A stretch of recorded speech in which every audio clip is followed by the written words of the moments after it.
पुढची बातमी बाबा, ज्येष्ठ समाजवादी नेते बाबा आढाव यांना रुग्णालयामध्ये भरती करण्यात आले। पुणे हॉस्पिटलमध्ये उपचार त्यांच्यावरती सुरू आहेत। अतिदक्षता विभागामध्ये सध्या उपचार सुरू आहेत। डॉक्टरांचं एक खास पथक आढावांच्या देखरेखीसाठी सुद्धा तैनात करण्यात आलेलं आहे। या संदर्भामध्ये अधिक माहिती देतात आमचे प्रतिनिधी रोहन कदम सध्या आपल्यासोबत आहे। रोहन, सध्या बाबा आढाव यांची प्रकृती कशी आहे? त्यांच्या प्रकृतीमध्ये सुधारणा होते का?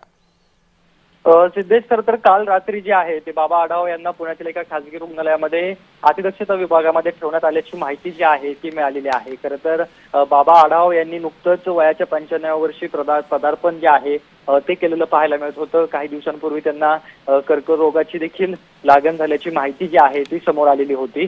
कामगार नेते आणि रिक्षा पंचायतीच्या माध्यमातून अनेक चळवळी ज्या आहेत त्या कामगारांसाठीच्या बाबा आढाव यांनी उभारलेल्या आहेत। त्यामुळे त्यांची प्रकृती पुन्हा बरी व्हावी, ते पुन्हा लोकांमध्ये आंदोलनासाठी यावे अशी प्रार्थना अनेक संघटना, कामगार, जे हमाल पंचायतीचे देखील आहेत त्या सगळ्यांकडून ही नक्कीच रोहन, त्यामुळे बाबा आढाव यांची प्रकृती लवकरच सुधारेल अशी सुद्धा अपेक्षा आहे। धन्यवाद तू दिलेल्या अधिक माहितीबद्दल।